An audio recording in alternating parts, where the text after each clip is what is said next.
কাল আগের কথা। মতিগঞ্জ নামে এক গ্রাম ছিল, আর সেই গ্রামেই বাস করত এক টোনা। টোনা ছিল অনেক সরল, অনেক দয়ালু। আর এই টোনার ছিল এক কালু কাক বন্ধু। কালু কাক ছিল অনেক স্বার্থপর। আরে এই তো না, অনেক দিন হয়ে গেল, তুই আর আমি তো জঙ্গলের দিকে যাওয়াই হয় না। কিরে, আজ যাবি নাকি?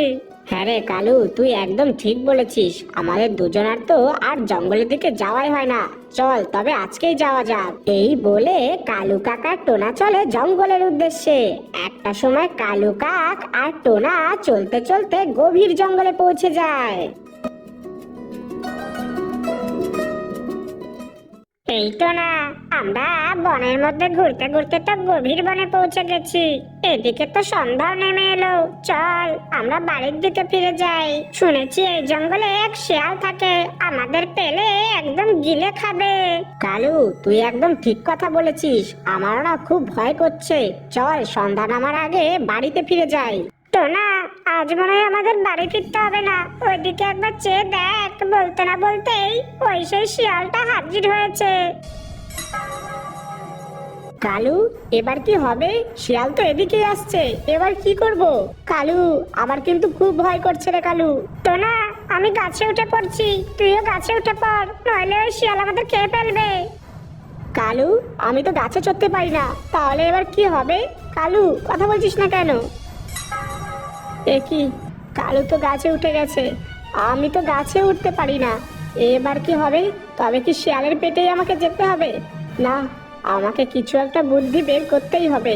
শুনেছি এই শিয়ালটা কোনো মরা প্রাণী খায় না। আমি বরং মরার মতো ভান করে এখানেই শুয়ে থাকি। এরপর টোনা বুদ্ধি করে সে নিঃশ্বাস বন্ধ করে সেখানেই মরার মতো হয়ে শুয়ে থাকে। এরপর ওই শিয়ালটি যখনই টোনার কাছে আসে, আরে, এ তো দেখি একটা টোনা, কিন্তু এর তো কোনো শ্বাসও পড়ছে না। মনে হচ্ছে মারা গেছে, কিন্তু আমি তো কোনো মরা প্রাণী খাই না। তুস, এখানে সময় নষ্ট করে না করে দেখি অন্য কোনো শিকার পাই কিনা। এসব কথা সেই শিয়ালটা বলতে বলতে সেখান থেকে চলে যায়।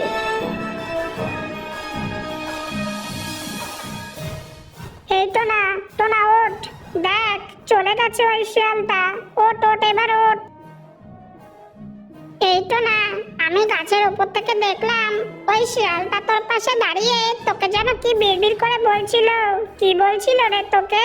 কালুর এমন প্রশ্নের উত্তরে টোনা তাকে উত্তর দিল, কালু, তুই ঠিকই দেখেছিস।